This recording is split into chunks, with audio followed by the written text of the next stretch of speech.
Bonjour et bienvenue dans ce nouveau podcast de la Guilde des scénaristes, Secret de scénariste, saison 2, épisode 6. Nous sommes dans les locaux de la Guilde française des scénaristes à Paris. Pour rappel, la Guilde, c'est l'unique syndicat qui représente près de 350 scénaristes professionnels du cinéma et de la télévision. Aujourd'hui, nous recevons un grand monsieur en la personne de Frédéric Krivine, membre de la Guilde et qui est considéré par beaucoup comme le parrain de la série télé française. Il a formé toute une génération de professionnels comme le scénariste Benjamin Dupas, la scénariste Fanny Herrero, la créatrice de la série 10%. Dans les années 90, il est le créateur de la première série télévisée française en 52 minutes, à savoir PJ. Plus récemment, il est le créateur de la série Un village français, qui comporte 72 épisodes de 52 minutes en 7 saisons, racontant la vie d'un village français sous l'occupation.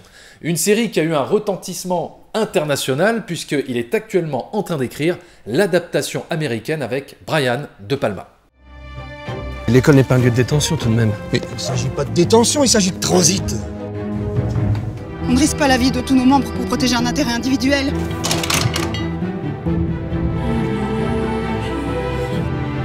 Parfois, il n'y a rien d'autre à faire qu'essayer. Bonjour Frédéric. Eh bien bonjour. Voilà, on est ravis de t'accueillir à la Guilde française des scénaristes. C'est un petit peu chez toi ici, puisque tu as participé activement à la création de la Guilde. J'ai pas participé à la création de la Guilde, mais j'étais coprésident de l'UGS, qui est une des deux organisations qui a fusionné avec le Club des auteurs pour créer la Guilde il y a un moment. Donc bon, j'ai été très intéressé, je suis très intéressé sur le mouvement syndical des scénaristes, mais de fait, je ne suis pas co-créateur de la Guilde. Alors avant de parler d'écriture, est-ce que déjà justement tu peux nous dire pourquoi c'est si important que des scénaristes aient un syndicat en France? C'est vraiment... Il y a vraiment d'abord une question d'image. Il est important que l'image des scénaristes soit représentée régulièrement dans les festivals, un peu partout. Soit également représentée auprès des pouvoirs publics, le CNC, le ministère, etc. Pour plusieurs raisons. D'abord, améliorer l'exercice de la profession, enfin les conditions d'exercice de la profession, qui sont toujours, disons, c'est un rapport de force permanent qu'il faut, je dirais pas une révolution permanente vu mon nom de famille, mais disons que c'est un rapport de force permanent qu'il faut nourrir. Et donc il faut un maximum d'expertise chez nous. Donc la première raison, c'est déjà ça la première raison. La deuxième, c'est l'entraide entre les adhérents. Et comment, c'est à mes yeux ça, parce que tout ça est tout à fait discutable, la Guilde doit apporter un service aux adhérents de façon à ce qu'une cotisation qui pour certains est quand même assez lourde serve à autre chose que simplement, disons, boire un coup à la fête annuelle du syndicat tous les ans. Donc bon, il faut vraiment mettre en commun et avoir un maximum d'adhérents, parce qu'évidemment, plus on représente de scénaristes et plus on est fort dans les discussions avec les uns et les autres. Pour que ce métier s'exerce bien, le scénariste qui assume ça doit être présent, doit être impliqué et présent à toute une série de phases du travail. On doit obtenir, par exemple, c'est un exemple parmi d'autres, on devrait obtenir que le producteur est obligé de montrer le montage dans un stade assez précoce au scénariste, qui fait des observations qui seront suivies ou pas suivies. Mais par contre, être obligé de montrer, c'est-à-dire un droit de consultation obligatoire, ce serait déjà très bien, parce que, en général, très souvent, les scénaristes ont quelque chose d'intéressant à dire sur le montage. Et oui, puisque c'est une réécriture du film, souvent le montage. Donc, voilà, c'est ça. On peut des fois s'éloigner de ce qui était prévu. On peut s'éloigner, parfois on choisit de s'en éloigner, ouais. Mais on peut aussi s'en éloigner, je dirais, par accident ou comme ça. Ouais. Bon, et là, il est intéressant que le ou la responsable du récit soit là pour dire, bon voilà, le personnage n'est plus... il manque quelque chose, on comprend pas, ça manque de cohérence, c'est pas le bon moment, on dilue le registre, etc., etc. Alors je voudrais juste d'abord qu'on revienne sur ton parcours. Tu es considéré comme l'un des plus grands experts français de l'écriture de séries. Tu as formé de nombreux scénaristes comme Benjamin Dupas, Fanny Herrero pour la série 10%, ou Marine Francoux pour la série Engrenage. Mais est-ce que tu peux nous dire comment toi tu t'es formé? Est-ce que tu as suivi une formation particulière avant d'être scénariste? Non, quand j'ai commencé, il y avait le CEA qui existait déjà, mais que je ne connaissais pas d'ailleurs. J'avais entendu à l'époque parler du CEA. Alors qu'est-ce que c'est le CEA? Le CEA, c'est le Conservatoire européen d'écriture audiovisuelle, dirigé par Patrick Vanetti depuis assez longtemps maintenant. Et c'est donc je dirais, la première formation naturelle entière. Enfin, c'est probablement la seule école entièrement dévolue au scénario en France. Je dis probablement parce qu'il a pu s'en créer depuis le début de l'interview, mais a priori c'est la seule. Et donc, moi j'en connaissais pas l'existence du CEA, donc, je sais pas d'ailleurs si j'aurais voulu faire ça au moment où je suis devenu scénariste, j'avais 30 ans. Je suis pas sûr que j'aurais voulu faire le CEA, mais bon, concrètement, je me suis formé tout seul en créant une première série qui s'appelait Les Enquêtes de chlorophylle en 1992 pour enfants, une série pour enfants et adolescents qui est passée sur France 3 et Canal J et dans pas mal de pays. Bon, j'ai eu de la chance. J'avais été approché, pas recruté, mais j'avais un cousin, parce qu'il est mort, qui avait été enfant caché pendant la guerre avec un producteur qui s'appelait Philippe Baraduc. Ils avaient tous les deux été cachés pendant la guerre ensemble. Ce qui, incontestablement, doit créer des liens. Il m'avait donc dit d'aller voir ce producteur. Quand j'ai décrété, j'étais journaliste depuis assez longtemps. J'avais fait le CFJ, l'école de journalistes de la rue du Louvre. Mais j'avais envie de devenir scénariste. Donc il m'a dit, va voir Baraduc, il te filera peut-être quelque chose. Et Baraduc n'était pas ravi de me voir, mais bon, les liens de l'enfance ont été plus forts. Donc il m'a fait développer un épisode d'une série qui s'appelait Inspecteur Lavardin, et qui était tiré du film de Chabrol, avec Jean Poiret donc. Et à ce moment-là, le créateur de la série, Dominique Roulet, envisageait d'arrêter la série.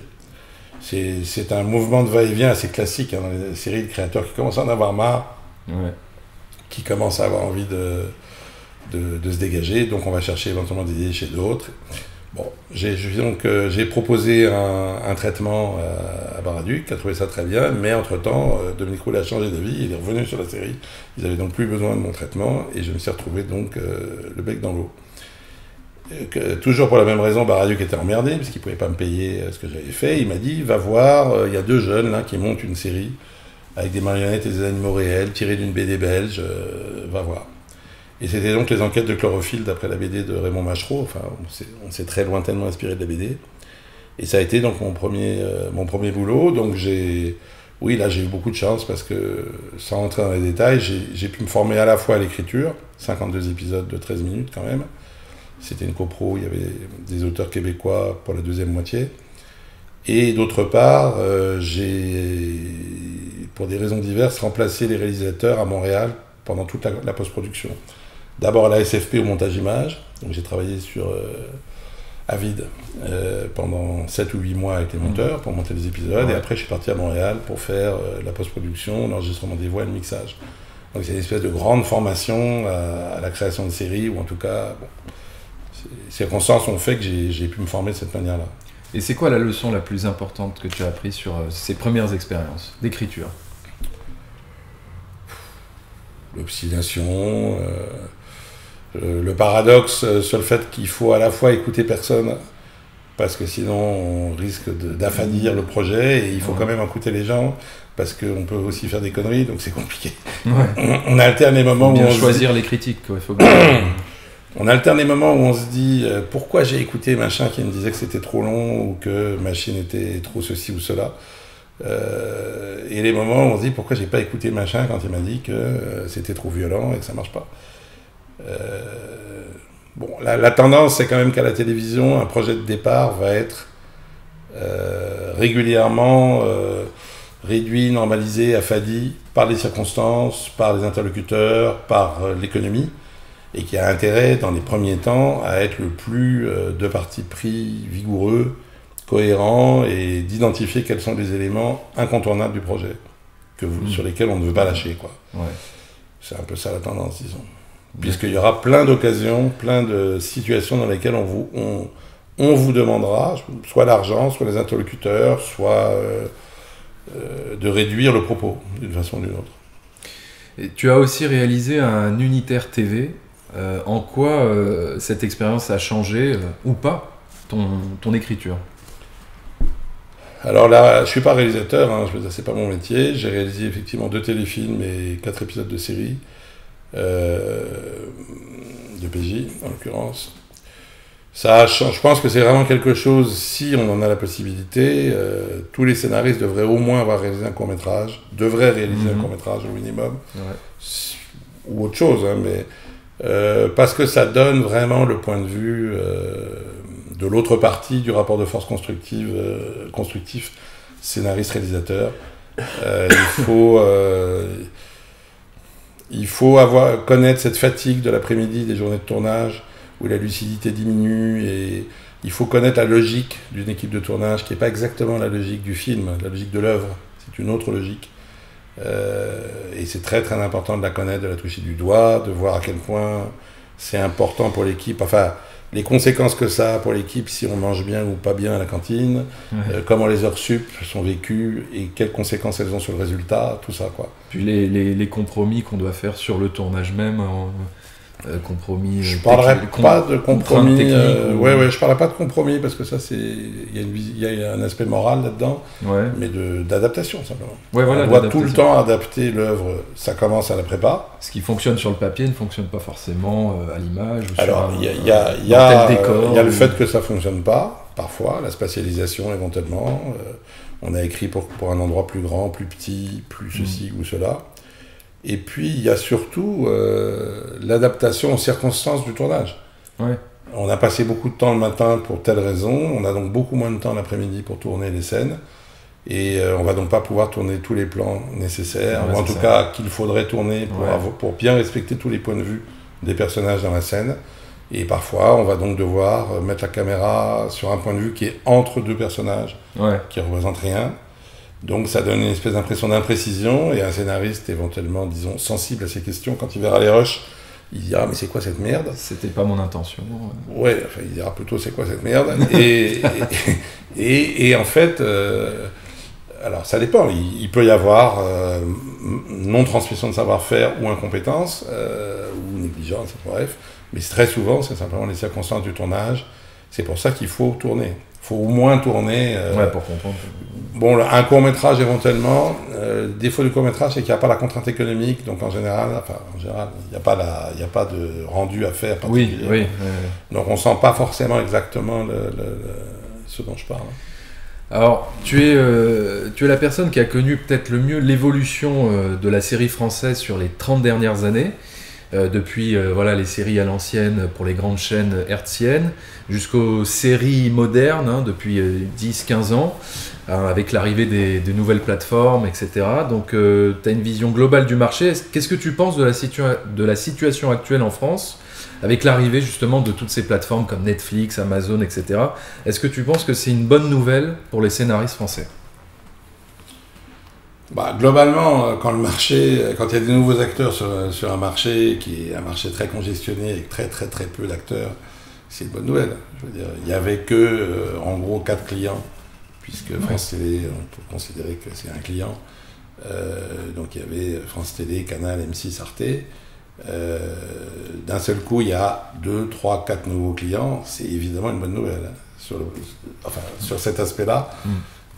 Ensuite, c'est une bonne nouvelle en termes de contenu, puisque une partie de ces clients n'ont pas les contraintes ou n'estiment pas avoir les contraintes idéologiques ou de sujets que les autres chaînes estiment avoir. Donc, je crois que j'ai oublié TF1 dans la liste des chaînes. C'est involontaire.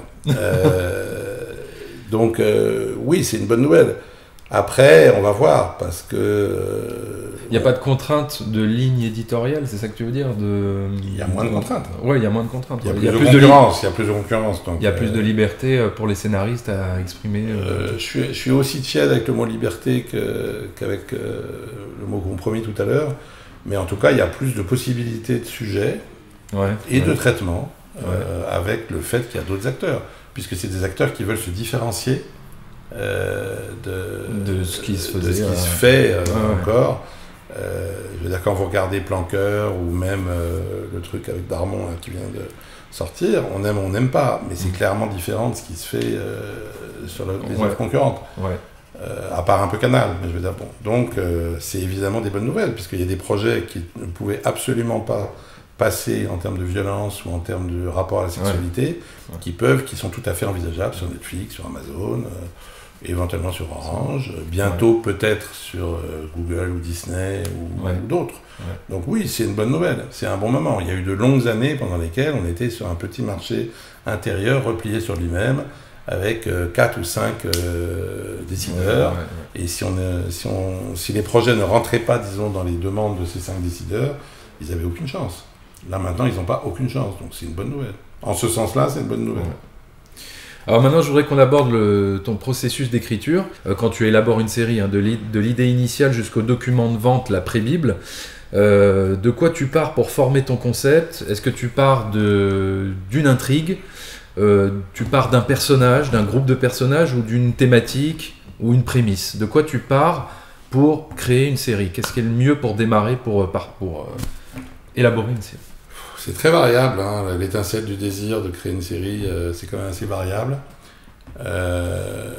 C'est un processus, et la prémisse dont tu parles, donc, qui serait une espèce de phrase clé, si possible comportant un élément de paradoxe,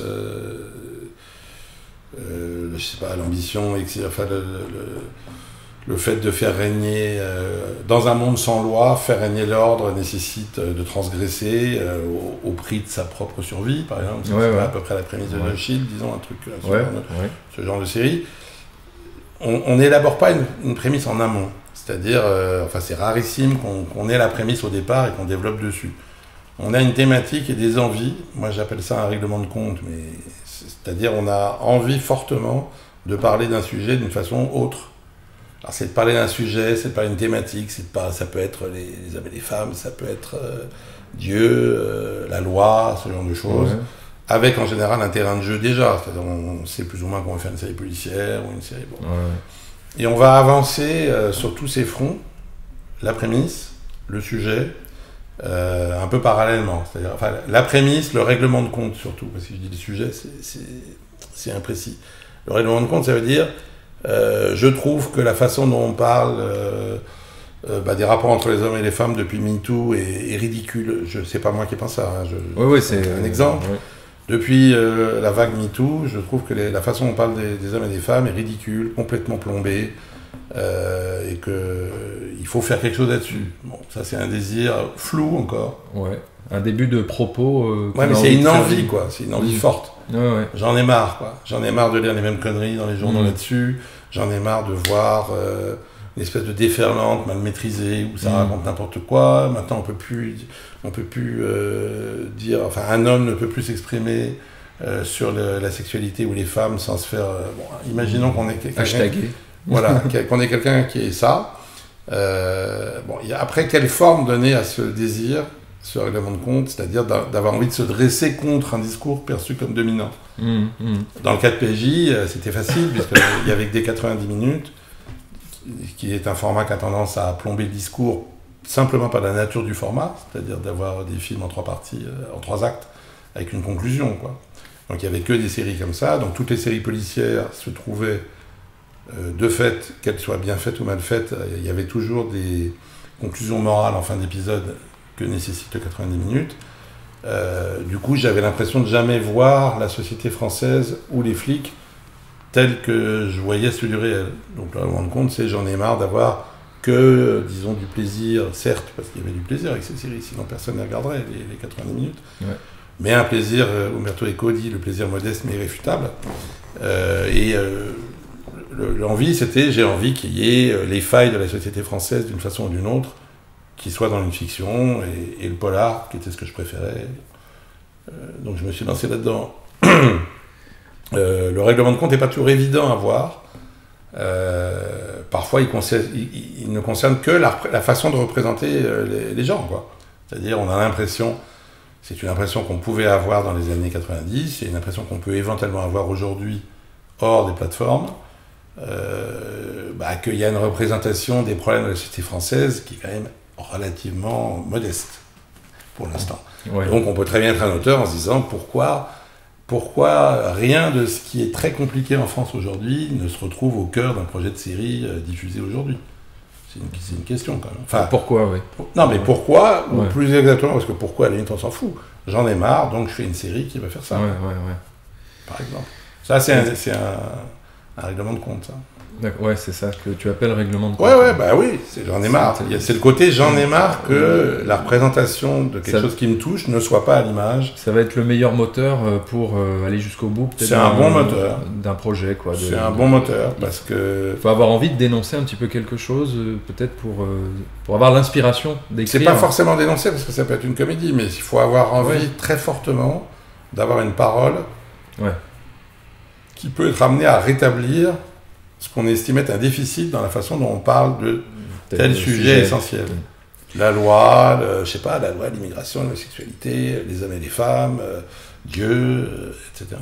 Tu sépares en fait souvent les séries en deux types, en deux catégories, les high concept versus les séries naturalistes. Est-ce que tu peux nous en dire un peu plus? Qu'est-ce que tu considères comme série high concept et série naturaliste, par exemple? Prison Break, c'est typiquement un high concept, ou Dexter. Un high concept, c'est une idée à la con, en fait, mais pas dans le mauvais sens du terme. C'est-à-dire l'idée qu'il y ait suffisamment de serial killers à Miami pour pouvoir en tuer un chaque semaine, Dexter, c'est une idée à la con. Ça n'existe pas. Ou Heroes, c'est-à-dire l'idée que dans 10 endroits du monde, ou Sense8, qui est une version LGBT de Heroes, en gros, l'idée qu'il y a dans différents endroits du monde des gens doués de super pouvoirs, la façon de s'adresser au public n'est pas qu'ils y croient, c'est de leur donner du plaisir, avec un concept qui n'est pas réaliste, mais peu importe. Donc ça, c'est tous les high concepts. Avoir un ami imaginaire, policier, comme récemment dans la série de France 2, une nounou pas comme les autres, tout ça, c'est des high concepts. Peu importe la qualité, c'est pas le problème. Ce sont des idées venues, c'est de l'imagination qui donne du plaisir, comme les contes pour enfants, et qui peut emmener les gens très loin. Enfin, c'est ni positif ni négatif ce que je dis. Ça, c'est le high concept. C'est un concept. Naturaliste, c'est je vais vous parler à la société réelle, en prenant un segment.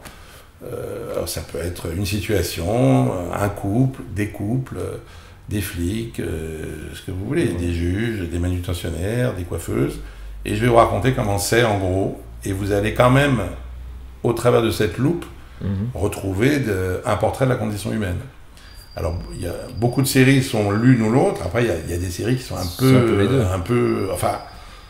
Est-ce que Breaking Bad, c'est pas un peu les deux? Il y a un concept. Breaking Bad, c'est un concept quand même. Ouais. Ah oui. Et en plus, il est vraiment esthétiquement filmé comme un concept. C'est-à-dire, le but dans Breaking Bad, c'est de toucher vraiment à la nature humaine et à ce que peut être la jouissance et la pulsion de mort. Mais le dispositif, en général, les gens qui ont un cancer généralisé ne deviennent pas des trafiquants de drogue. Ils se contentent de mettre leurs affaires en ordre s'ils peuvent et de mourir. Les high concepts sont relativement faciles à vendre parce qu'il y a un concept rigolo, inattendu, sexy. Accrocheur, quoi. Oui, voilà.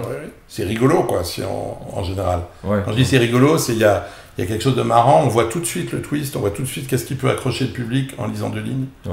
Ils sont assez difficiles ou très difficiles à décliner. C'est-à-dire qu'on fait une saison 1, et très souvent, si on regarde Prison Break, Heroes, ils ont du mal à faire autre chose. Certains y arrivent. Ils ont du mal à faire autre chose que reproduire en gros la saison 1 moins bien. Les high concepts, les séries naturalistes, c'est l'inverse. Très difficile à vendre, parce que, voilà, c'est un commissariat de quartier, quoi. Et alors, il y a les gens qui vivent dedans, et voilà. C'est pas facile à vendre. On n'arrive pas à déceler forcément un enjeu ou... Il n'y a pas un enjeu dramatique tout de suite, immédiat, mais par contre, si on arrive à les imposer au public, parce que ça a été correctement écrit et produit, on peut en faire 50 ou 100 épisodes sans trop de difficulté, puisqu'une fois que le public a adhéré vraiment aux personnages qui vivent cette réalité, ou en tout cas cette représentation de la réalité, ça peut durer longtemps. D'ailleurs, c'est ça que je voulais te poser comme question. Dans une série, est-ce que c'est pas les personnages qui sont le plus importants même que l'intrigue ou que les enjeux? Je veux dire, à partir du moment où les spectateurs sont attachés aux personnages, j'ai presque envie de dire, il pourrait leur arriver pratiquement n'importe quoi que le public suivrait. Alors, s'ils sont attachés aux personnages, ils vont les suivre assez loin, effectivement. Mais dans 24 heures chrono, on n'est pas tellement attaché à personne, à mes yeux. Et on suit parce qu'on est dans un feu d'artifice de dramaturgie, bien scotchant, faisant vivre beaucoup de conflits. Et c'est une autre façon. Les Américains divisent le character-driven et le plot-driven. De même qu'il y a high concept et naturaliste, il y a une série plot-driven comme 24 heures chrono, où on est pris par l'intrigue Ah oui, totalement voilà. et on veut savoir ce qui se passe. Mhm. Avant tout, on veut savoir ce qui se passe. Ouais. Et des séries dont Mad Men est un bon prototype, qui sont caractères plus jeunes, on est scotché à des personnages, on croit à mort, on ressent ce qu'ils ressentent. Bon, il se passe ce qui se passe. Ouais. Dans Oui, il n'y a pas dans forcément... Mad Men, il y a des épisodes Ouais. où il se passe pas grand-chose. Hein. Ouais. Mais Mais c'est bon. vrai qu'on accroche parce qu'on est attaché à ces personnages, Ceux très qui bien acc- joués. voilà, ceux qui accrochent, parce que tout le monde n'accroche pas forcément, Ouais. mais ils accrochent, ils sont coachés, donc Mais il n'y a pas, c'est vrai, un fil Non. dramatique conducteur Non. à travers toutes les saisons. Non. Enfin, c'est vraiment c'est une sorte de photo de la société des années 60, une représentation. c'est surtout la représentation de la condition humaine Ouais. qui peut concerner le public, d'autant plus que chez les Américains, contrairement à chez nous, il y a un travail sur la psychologie des personnages qui rend ces personnages assez universels, ce qui n'est pas toujours le cas chez nous. Quand je dis Ouais. pas toujours, c'est un euphémisme. Et alors, est-ce que tu passes par une phase de documentation avant de te lancer dans l'écriture? Est-ce que tu fais des recherches, des interviews? Est-ce que tu visites les lieux sur lesquels tu vas écrire? Pas forcément visiter les lieux, notamment quand c'est l'occupation, mais oui, la documentation me paraît un élément fondamental du travail. Ouais. Pour moi, le travail de scénariste de télévision, en tout cas, ça consiste à donner une représentation du réel avec les distorsions de la névrose, donc ça, de la névrose, mais c'est bien une représentation du réel. Donc, on n'a rien trouvé de plus sophistiqué, de plus tordu, de plus remarquablement construit que le réel, par exemple, pour analyser les rapports humains dans une société humaine. C'est pas pour ça, on fait pas du documentaire, donc il ne s'agit pas de reproduire ça. Il s'agit de voir comment fonctionnent les rapports de force, les dialogues, la façon de se parler, les rites dans une institution, dans une organisation humaine quelle qu'elle soit, y compris un couple, puisque c'est un peu mon travail actuel. On n'a rien trouvé de mieux que d'aller gratter dans le réel et d'aller observer et s'en imprégner. Alors c'est pas pour avoir des chiffres, des trucs comme ça que maintenant on trouve sur Internet sans bouger, donc. On trouve tous les chiffres, on trouve même des témoignages, on trouve pas mal de trucs. Mais on trouve pas la sensation de comment des êtres humains plongés dans cette situation, dans cette responsabilité, dans ce dispositif, comment est-ce qu'ils s'organisent, comment ils se racontent des histoires, comment ils se mentent à eux-mêmes ou aux autres, quel rite de fonctionnement ils ont, ça on le trouve plutôt sur place, effectivement. Ouais. Donc ça me paraît très très intéressant et puissant d'avoir ce capital-là. Et après, évidemment qu'il faut s'en éloigner, sinon, pour le coup, on se trompe de métier, il faut faire un documentaire. Ouais. Et alors, comment tu développes tes personnages? Est-ce que tu leur crées toute une biographie? Est-ce que tu écris déjà des dialogues pour cerner un peu tes personnages, leur code de langage, etc., avant vraiment de te lancer dans l'écriture de... Non, je ne m'occupe pas du tout des codes de langage, en tout cas dans les premiers temps. Pas du tout. Ce qui m'intéresse, c'est de définir les personnages en fonction de la prémisse. C'est-à-dire que je considère qu'on doit avoir une prémisse, même si c'est un processus long et qu'on n'a pas forcément la phrase. D'ailleurs, il y a plusieurs séries, j'ai jamais eu la fameuse phrase. Hein. Mais bon, on a quand même des idées de plus en plus précises sur c'est quoi le règlement de compte, quel est l'élément paradoxal de ça, qu'est-ce que j'ai envie de raconter dans cette série. Et la définition des personnages, selon moi, doit se faire prioritairement sur cette prémisse, c'est-à-dire qui est le personnage qui va incarner cette prémisse. Si par exemple je considère que l'adultère est une série, je fais une série qui dit que l'adultère est indispensable à la survie du couple, mais risque de le détruire, voilà un machin, bon. Alors je vais me dire qui est le personnage qui incarne ça vraiment, qui va vivre ça et qui y croit à mort. Bon voilà, c'est lui ou elle. Et puis après il faut quelqu'un autour de ça qui soit en contradiction absolue avec ça, qui n'est pas du tout d'accord avec ça. Et puis quelqu'un qui est trop d'accord avec ça, par exemple. Ouais. C'est ça qui va être décisif, de façon à ce que dans cette série qui prétend avoir cette prémisse-là, la mise en présence de personnages principaux va être conflictuelle, puisqu'ils ont été définis par rapport à la prémisse.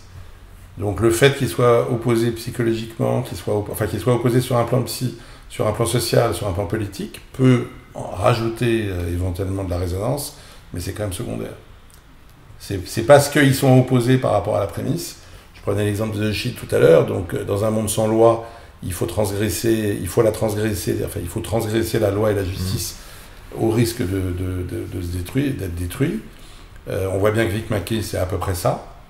Il y a un personnage, je crois, qui s'appelle Shane, mais je suis pas sûr, qui est lui quelqu'un qui n'a aucun problème moral Et donc la transgression, il est à fond, mais il voit pas où est le problème. Ouais, il n'a pas de problème d'éthique. Et il y a un autre personnage qui, désolé pour le spoiler, se fait descendre à un moment donné, ou meurt en tout cas, et qui lui incarne au contraire celui qui ne veut pas transgresser la morale du tout, quoi. Ouais. Et quand vous mettez ces trois personnages en présence dans une scène, avant même d'avoir commencé à dialoguer, ils sont déjà en conflit. Ouais. Et c'est un conflit naturel que le public perçoit immédiatement. Vous avez d'ailleurs même pas besoin de leur faire parler de ça.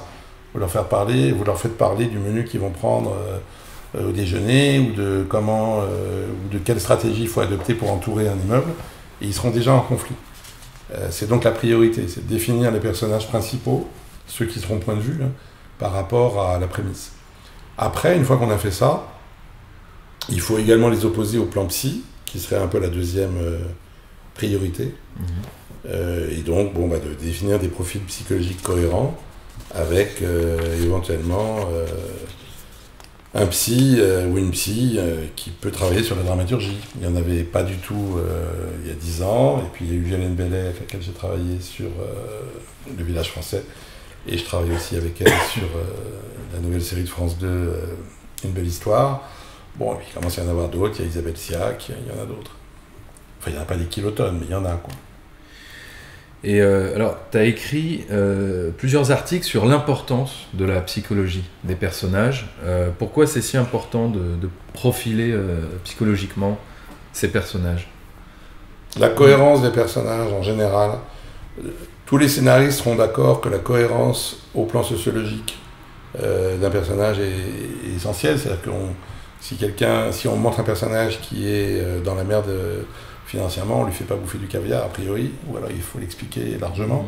C'est exactement la même chose pour la psychologie, c'est-à-dire que le public a une connaissance intuitive de la psychologie. Il ne sait pas qu'il a cette connaissance, mais il l'a parce que tous les spectateurs sont passés par les stades de l'oralité, tous les différents stades de l'évolution psychologique d'un être humain.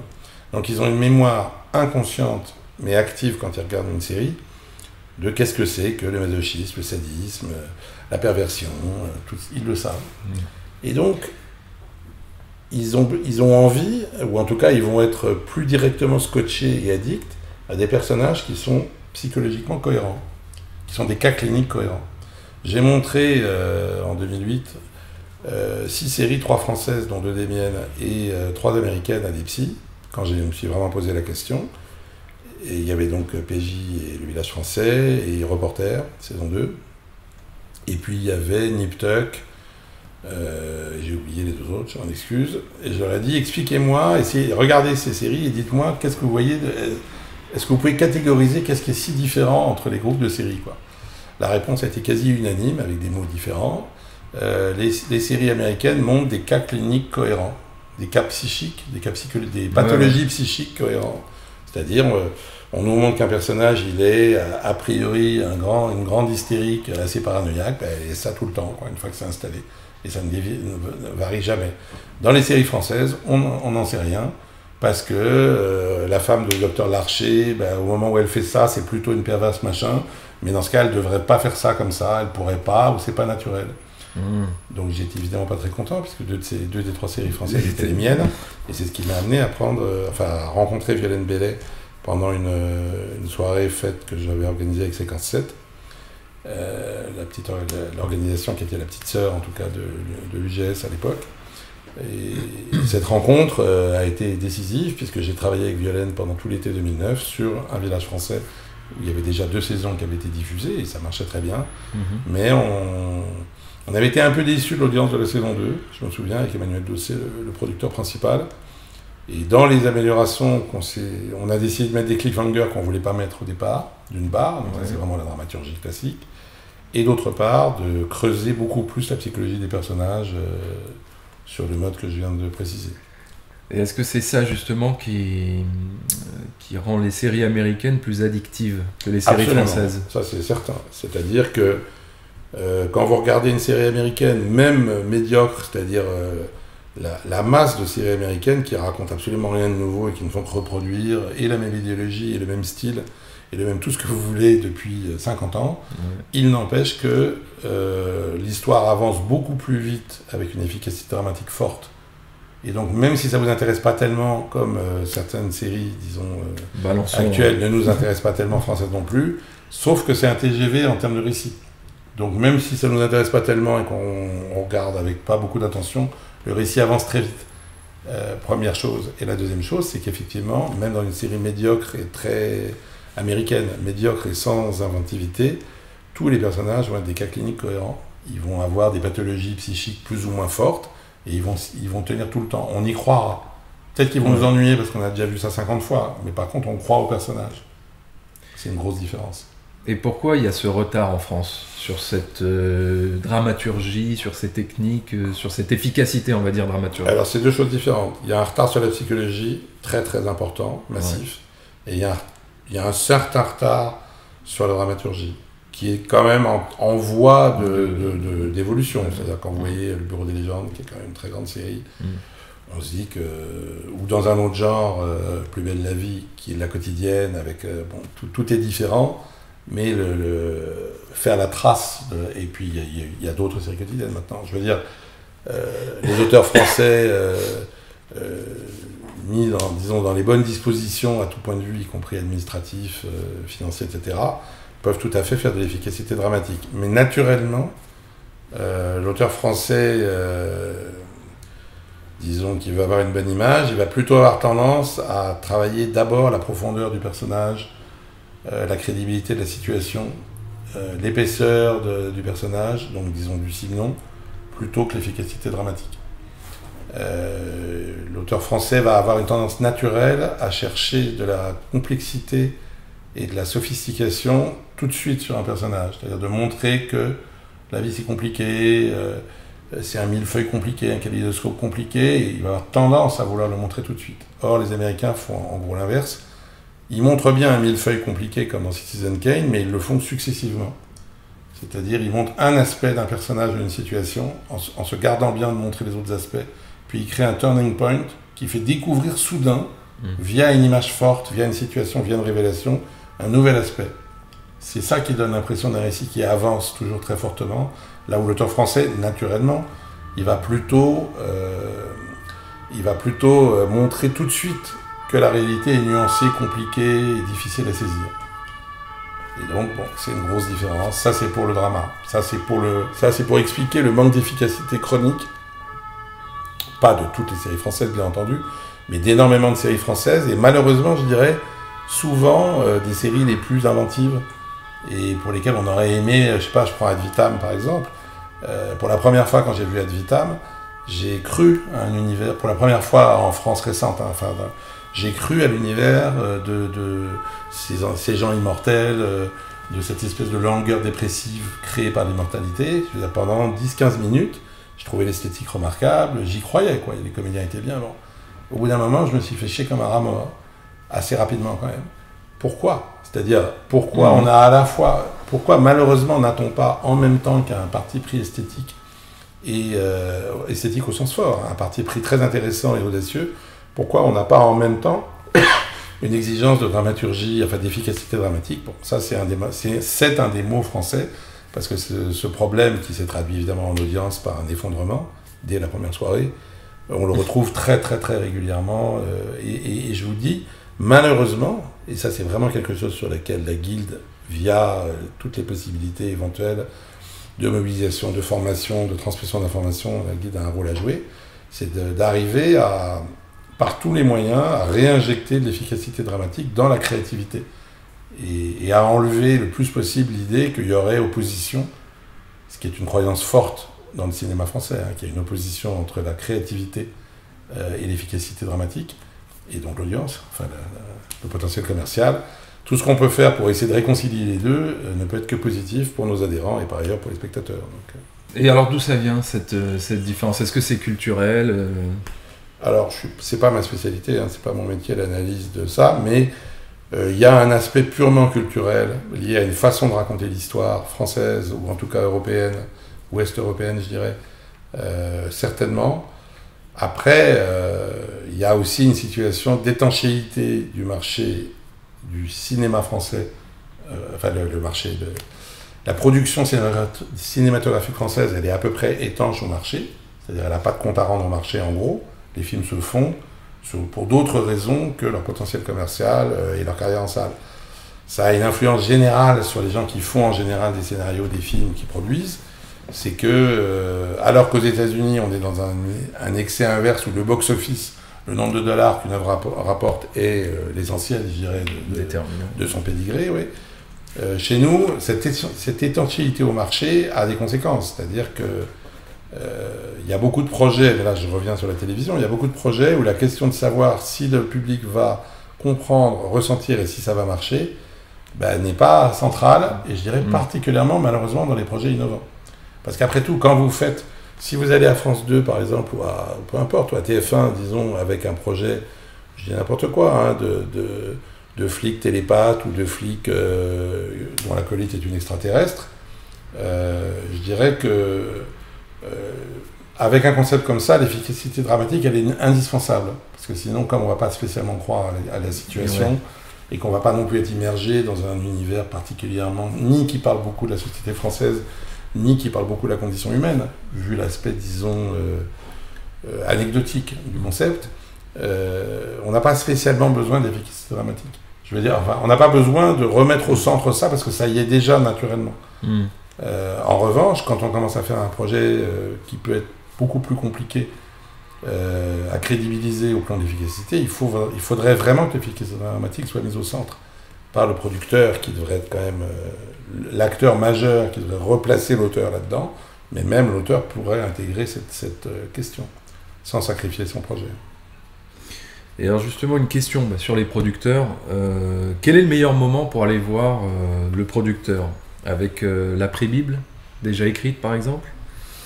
Est-ce que tu as des conseils pour choisir un bon producteur ? C'est très variable. Alors, au sein de la guilde, il y a plusieurs écoles depuis longtemps, même quand c'était l'UGS. Beaucoup de scénaristes, je citerai Martin Brossolet qui est un peu le héros, avec un T, pas avec un S, de cette idée, qu'il préfère que les scénaristes pitchent directement aux chaînes. Et ensuite, ayant pitché aux chaînes et ayant éventuellement un satisfait des chaînes, à choisir le producteur. Bon, mais c'est tout à fait discutable. Il n'y a pas de. Je ne suis pas dans cette croyance-là. Personnellement, je pense qu'au contraire, il faut mettre le producteur au centre du projet le plus vite possible. Mais après, il faut le choisir effectivement. Et comment on le choisit ? Alors déjà, il vaut mieux avoir vu des choses produites par ce producteur ou cette productrice et avoir trouvé ça. Ou bien, ou en tout cas suffisamment intéressant pour pouvoir se reconnaître et se dire oui, il peut ou elle peut produire mon truc d'une façon intéressante. Ensuite, ça c'est plus compliqué, il faut quand même essayer de s'assurer que ce producteur, si on a une idée un peu de pour quelle chaîne on développe une série, il faut essayer de s'assurer que ce producteur n'est pas déjà en train de produire une autre série pour cette chaîne, puisque là la probabilité d'arriver à la faire est quand même très très faible. C'est-à-dire si vraiment vous savez que tel prod est en train de faire une série pour France 2 ou est au bord de la faire, le fait de lui proposer un concept typiquement France 2 est évidemment un problème. Mais malheureusement, ce n'est pas toujours facile de savoir. Il faut essayer de se renseigner dans le premier rendez-vous, quoi. Vous faites quoi en ce moment ? Et alors ce document là justement de pré-bible, on présente souvent aux chaînes, etc. Donc comment on rédige ce document de présentation ? Qu'est-ce qu'on y met dedans ? Combien de pages ça doit faire ? Voilà, à partir du moment où on a déjà donc on va dire sa prémisse, sa thématique, ses persos, un protagoniste avec son problème à résoudre, et qu'on a défini tout ça, comment on rédige ce document de pré-bible ? Alors, j'aime pas beaucoup, et j'espère que c'est pas le terme officiel de la guilde, mais j'aime pas beaucoup le terme de pré-bible, parce qu'il a tendance à faire baisser les prix, vu que la Bible c'était tant, et... ah oui, du coup... oui, on va me dire, la pré-bible c'est moins, quoi. C'est même pas une Bible. La réalité, c'est qu'en fait, les Bibles, les vraies, sont des documents de travail dans des séries existantes déjà, et où des gens, direction d'écriture ou production, produisent un document qui aide les auteurs arrivant, les nouveaux entrants sur la série, à comprendre quelles sont les contraintes d'écriture, le cadre d'écriture de la série. Bon, ça, c'est des vraies Bibles. Il y en a qui font 50 pages ou 100 pages aux États-Unis parce qu'il y a beaucoup de contraintes et qu'il faut savoir. L'autre document dont vous parlez, qu'on appelait nous aussi Bible avant, sans complexe, mais qui n'était pas du tout la même chose, c'est un document de promotion, en réalité. C'est un document de promotion destiné à vendre la série. et c'est tout, quoi. Avant la série, au client, en l'occurrence, Qu'est-ce et en qu'on y- finale, la chaîne. Ouais. Et qu'est-ce qu'on y trouve dedans Alors, il faut d'abord se dire, c'est un document de promotion. C'est pas, peu importe que je sois imprécis par rapport au concept, peu importe que je ne dise pas tel point de mon concept qui est en fait très aigu et que je développerai si la série se fait, mais qui est peut-être un peu inquiétant pour le... C'est pas important, c'est pour vendre. Il y a les pantalons pour mettre et les pantalons pour vendre, comme disait l'histoire, la vieille histoire juive polonaise. Là, il s'agit d'un pantalon pour vendre. Donc, il faut que, dans ce document, on voit... Il faut que ce soit le plus concret possible. Donc, on voit très précisément qu'est-ce qu'on va voir à l'image dans ce projet, quoi. Quels sont les enjeux dramatiques simples des personnages, qu'on le voit très rapidement dans les toutes premières pages. Donc les questions centrales sont toujours on est qui dans ce projet, on va être qui concrètement, c'est l'histoire de qui. Très souvent, je peux vous dire qu'il faut feuilleter, ayant présidé le fonds d'innovation audiovisuelle du CNC pendant 3 ans, et j'étais à toutes les réunions des commissions qu'on avant la plénière, je ne sais plus comment ça s'appelait. Très souvent, on lit plusieurs pages et on ne sait pas, on comprend qu'il y a un sujet, etc., mais on ne sait pas du tout qui, on comprend mal. On est qui. Ouais, le point de vue. À qui on va s'identifier ouais. dans cet univers-là. Bon. Donc, on est qui. Et la deuxième question centrale, c'est il se passe quoi. Mais pas de façon vague, lointaine et très groupée. C'est concrètement, une fois que je sais qu'on est machin et bidule et machinette, qu'est-ce qui va leur arriver comme événement visible. Ouais. Donc il faut vraiment avoir cette vision extrêmement concrète, peu de pages, écrire peu de pages, ne parler que de ce qui se voit à l'image, c'est-à-dire tout le background des personnages, le background lointain. On s'en fiche. Enfin, a priori, sauf si c'est indispensable de savoir que son grand-père était un vampire, mais sinon, tout ce qui n'est pas visible à l'image, tout ce qui ne sera pas, n'est pas tellement intéressant dans la caractérisation des personnages. Et ça, c'est vraiment important, parce que les Bibles sont très très polluées par beaucoup de considérations sur des choses lointaines, disons. Ouais. Pas inintéressantes dans l'absolu, mais lointaines, et qui ne nous permettent pas de bien comprendre le fonctionnement et surtout les dysfonctionnements du personnage. De toute façon, et qu'on ne verra pas forcément à l'image. Qu'on ne verra pas. Psychologie de... Et ça ne fait pas sentir tellement le personnage. Il faut mettre tous les arrière-plans documentaires, historiques ou autres, en annexe à part. Les gens les liront ou les liront pas, mais ça ne va pas trop polluer. Ouais. Et il faut être très clair, dès la couverture sur le format, 52, 26, etc., feuilletonnant, pas feuilletonnant, il faut vraiment que ça soit tout de suite clair. Mais est-ce qu'il faut montrer, on va dire, tout l'arc narratif du personnage, du protagoniste Alors ça dépend beaucoup des types de séries, puisqu'on a parlé tout à l'heure de high concept ou naturaliste, mais il faut aussi parler de feuilletonnant ou pas feuilletonnant. C'est-à-dire que dans une série comme Castle ou Navarro, on n'a pas besoin d'avoir d'arc, puisqu'il n'y a pas de continuité. On a besoin de comprendre le concept et comment fonctionne chaque épisode. Donc il faut en faire, sur une série comme ça, il faut en faire un peu plus, il faut écrire un peu plus sur comment marche chaque épisode. S'il y a déjà une vision de ça marche comment. Je sais pas, dans Mission Impossible, il va toujours, Monsieur Phelps, c'est toujours Monsieur Phelps, et il va toujours dans un endroit plus ou moins incongru, recevoir sa mission, et cette mission est compliquée, puis il constitue son équipe, puis blabla. Bon, quand c'est des formulas show de ce genre. Dans une série feuilletonnante, effectivement, il doit y avoir, à mon avis, dans une Bible, mais c'est quand même un peu variable, mais il doit y avoir dans une Bible le synopsis, ou en tout cas la dramaturgie d'un épisode, pas forcément le premier, puisque le pilote est très souvent difficile à faire, puisqu'il y a cette foutue exposition qui ralentit le drama. Il doit y avoir en gros l'arche de la première saison, je dis bien en gros pour les personnages point de vue, c'est-à-dire en gros à la fin de la première saison, voilà où Jean et décide finalement de ne pas épouser sa cousine, en gros machin truc chouette se suicide, truc muche ou rate son suicide, etc. Pour rester un petit peu sur les notions de technique dramaturgique, est-ce que tu peux nous dire ce que c'est le 1, 2, 3 crivinien ? Qu'est-ce que c'est C'est un concept de Benjamin Dupas, le 2, 3 crivinien.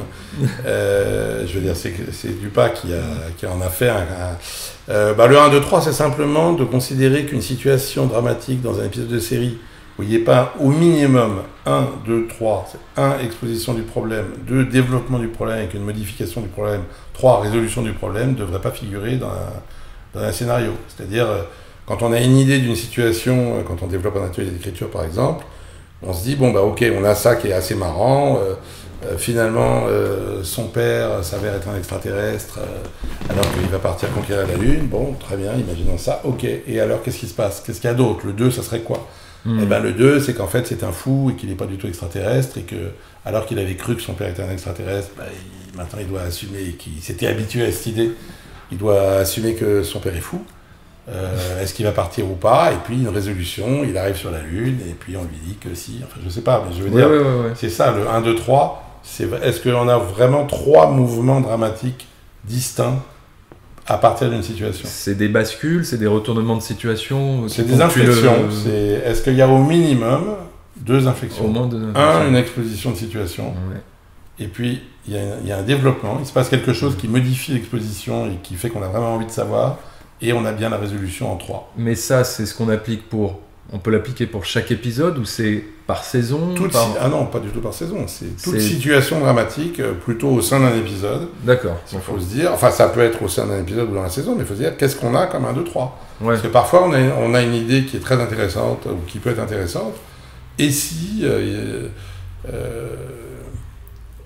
prenons, puisqu'il y a une affiche de 10%, dans 10%, on pourrait se dire, et voilà, on décide qu'il va y avoir un extraterrestre, puisque apparemment j'ai travaillé pour les extraterrestres aujourd'hui, donc on décide, et si le client c'était un extraterrestre? Un jour, un extraterrestre vient, alors, sauf qu'on se demande si c'est un extraterrestre ou un fou, un grand malade, un grand psychotique. Bon, ok, ouais, ça peut être rigolo. Comme K-Pax. Comme K-Pax, le film avec Kevin Spacey. Ah bon, j'ai pas pendant tout le film, on se demande si c'est un vrai extraterrestre ou pas. Voilà, donc on a quelqu'un qui vient comme ça, qui a la gueule de Kevin Spacey, enfin lui il est un peu marqué maintenant par l'actualité, mais disons qu'il a la gueule de Brad Pitt, et qui dit en fait je suis pas Brad Pitt, je suis un extraterrestre qui a pris le visage de Brad Pitt, par contre j'ai absolument besoin d'un agent, parce que je vais faire un film le mois prochain. Bon, on se dit ok, c'est rigolo. Et puis ce qui peut arriver dans le développement, c'est qu'une fois qu'on a cette idée qui est rigolote, on ne cherche pas de 1, 2, 3. C'est-à-dire on dit que c'est super rigolo, l'histoire de Brad Pitt extraterrestre. Ça suffit pas. Et en fait, à un moment donné, quand on va vraiment mettre l'histoire en place dans l'épisode, on se dit j'ai quoi derrière ça? Parfois je vais trouver quelque chose, c'est-à-dire je vais effectivement trouver que, je sais pas, que Tom Cruise vient à son tour et confirme qu'ils sont tous les deux extraterrestres, je ne sais pas. Mais on l'a pas toujours. Et souvent, une bonne idée au plan sociologique, au plan de titiller le concept, se révèle, disons, inopérante pour vraiment avoir ce minimum crivinien, puisque tu dis ça comme ça, le 1, 2, 3 crivinien. S'il n'y a pas ça, pour moi, j'appelle ça devient du fond de plan, donc que de la caractérisation. Ouais. Et un élément de caractérisation, c'est intéressant, mais c'est pas du drama. C'est pas du drama. Ça manque de drama. Ça fait pas avancer l'action. Et alors, en termes de déroulement de l'intrigue, tu parles de grande pente, de petite pente, de contre-pente. Qu'est-ce que c'est que ces termes? Ça, par contre, je ne sais pas d'où ça vient. Ce qu'il y a de plus grande pente, c'est-à-dire, ça, c'est une façon de dialoguer, mais ça, c'est tout à fait discutable. Je veux dire, c'est une façon d'écrire des dialogues, c'est ma façon d'écrire des dialogues, ça, c'est tout à fait discutable. Je considère donc qu'on a une dramaturgie avec un séquencier qui est solide, où il y a des intentions fortes. Donc, dans une bonne séquence, il doit y avoir une force active qui veut obtenir quelque chose et une force passive qui s'y oppose. Ça, c'est donc dans une dramaturgie correcte, quand la scène commence, on a 2 personnages, par exemple, qui se retrouvent, et le public sait très bien que la force active veut obtenir ça et que l'autre va résister. L'idée de la plus grande pente, c'est de dialoguer contre la plus grande pente, c'est-à-dire de ne pas dialoguer et de ne pas illustrer directement ce que le public attend de la scène au plan dramaturgique, mais soit d'aller contre, soit de parler d'autre chose, puisque l'attente du public est très forte. C'est-à-dire le public, il sait que les personnages s'opposent sur tel plan, et il sait que l'opposition a lieu de toute façon entre les personnages. Plus on va retarder et éventuellement carrément éviter de parler du sujet qui les oppose réellement, plus on va produire quelque chose d'intéressant au niveau de audiovisuel. Et c'est parce que c'est pas de la radio. À la radio, on serait obligé de les faire s'affronter directement. Là, c'est différent. Parce qu'on a leur visage, parce qu'on a leur corps, et parce qu'ils vont pouvoir produire l'opposition que le public attendait sans l'exprimer directement. Ouais. Ce qui va créer quelque chose de beaucoup plus, avec une résonance plus forte. Sous-jacent. Voilà. Et alors en série, est-ce que tu peux nous donner quelques conseils, enfin quelques pièges à éviter quand on veut élaborer une série? Je sais pas, c'est la fausse bonne idée. Le premier piège, c'est alors la fausse bonne idée, c'est évidemment plus facile à voir après qu'avant. Il faut, pour moi, la vertu cardinale, c'est la sincérité. Donc ça recoupe le règlement de compte, c'est-à-dire la vertu cardinale, c'est de faire une série parce qu'on estime vraiment qu'on a envie de dire quelque chose dessus. Ça a l'air d'enfoncer une porte ouverte et c'est pas toujours possible dans les circonstances, parce que parfois on est appelé par une chaîne ou un producteur, il veut une série sur une nounou extraterrestre. Et voilà. Il va falloir. Et il faut travailler. Un truc de commande, quoi. Voilà. Oui, il faut travailler. La fausse bonne idée, c'est quelque chose qui est original, mais qui va être très très difficile à incarner, à dramatiser, par exemple. C'est-à-dire, il faut se poser la question, est-ce qu'avec le concept que j'ai là, je vais arriver à faire beaucoup d'épisodes sans tricher sur le concept. Il y avait par exemple une série de gardes forestiers qui avait été proposée à un moment donné. Concept minimaliste, c'est des gardes forestiers, mais après tout, c'est pas plus minimaliste qu'Urgence ou PJ. Hein. PJ, c'est des flics de quartier, quoi. Bon. Ouais. Pourquoi pas faire des gardes forestiers? Donc, que font les gardes forestiers, quoi? Donc, il faut voir qu'est-ce qu'il y a de conflictuel dans l'activité naturelle des gardes forestiers. Et en fait, c'est faible, c'est assez faible, l'aspect vraiment conflictuel. Du coup, vous allez vous retrouver obligé d'importer du drama venant d'autres séries et d'autres registres. Ouais. C'est-à-dire, vous allez faire une prise d'otage dans le chalet des gardes forestiers, vous allez faire, c'est ça, importer une situation que vous pouvez faire dans n'importe quelle série, hein, quel que soit le lieu de la série. Oui, bien sûr. Si par exemple vous voulez faire une série de psy, et il y en a eu quand même pas mal des séries de psy, il faut quand même se poser la question, qu'est-ce que le public sait que font réellement les psys dans la vie? Eh bien, le public sait que les psys ne guérissent pas les gens. Ils prennent en charge. Si vous partez sur l'idée de faire une série de psys avec des psys qui guérissent, il y a eu plusieurs exemples. Il y avait un truc qui s'appelait Psy d'urgence sur M6 à un moment donné. Il y en a eu d'autres. Si vous partez sur des psys qui guérissent et qui traitent les situations, a priori, c'est une fausse bonne idée, sauf bien sûr dans la comédie, dans la farce, en 26 minutes, ou en programme plus court. Ouais. Parce que le public ne connaît pas très bien, mais il sait très bien qu'on ne peut pas guérir facilement, guérir en général, la psychose. Voilà. Et du coup, dans Psy d'urgence, par exemple, il y avait un épisode dans lequel un monde prend en otage sa classe, revoilà la prise d'otage, et on fait venir une psy, charmante et en talons aiguilles, qui réussit en 20 minutes de discussion avec l'élève preneur d'otage, à comprendre pourquoi il fait ça, à résoudre le problème en lui faisant prendre conscience de son problème, et à arrêter la prise d'otage. Donc ça, le public voit ça, il y a une telle distance entre ce qu'il connaît du réel et ça, et on n'est pas dans la comédie. Or, vous allez être obligé, si vous faites une série de psys qui guérissent, vous allez être obligé de faire ça. Donc, si c'est des psys qui guérissent, vous trouvez il y a des tas de psy treatment dans la fiction, je veux dire, qui guérissent pas, qui prennent en charge, mais une fausse bonne idée. Quand vous prenez les flics, même si vous prenez, disons, des séries peu réalistes, ce que le public imagine des flics, c'est vrai qu'ils essaient de trouver qui a tué. C'est leur boulot, je veux dire. Ils trouvent ou ils trouvent pas. Et ça se passe pas comme pareil. Mais au moins, la fonction première de ces personnages est bel et bien celle que les gens connaissent. Donc ils sont plus disposés à suivre et à y croire. Donc ça, c'est un autre exemple de fausse bonne idée. C'est hors de la comédie, de faire à des gens, à des corps de métier, des choses que naturellement le public sait totalement à côté de la plaque. Ouais, moi c'est un petit peu pour ça, un peu pour ça que j'accroche pas trop à des séries comme Doctor House ou The Good Doctor, des docteurs qui arrivent à résoudre à trouver les diagnostics en 5 minutes.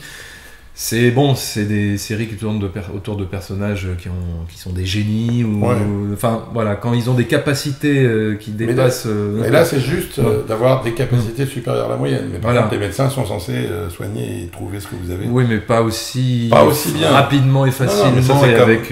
Mais ça, c'est comme Navarro, Julie Lescaut. C'est-à-dire, ce sont des policiers qui solutionnent tous les problèmes qu'ils rencontrent. Ouais. Ou un médecin. Oui, mais sans difficulté, je trouve. Ouais.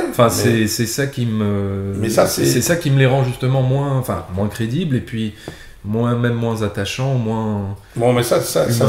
je dirais ça dépend des goûts, parce que Ouais. ça Ouais, dépend... ça cartonne, hein, non, mais ça dépend des goûts et ça dépend de quel type de rapport avec le programme et la série vous cherchez.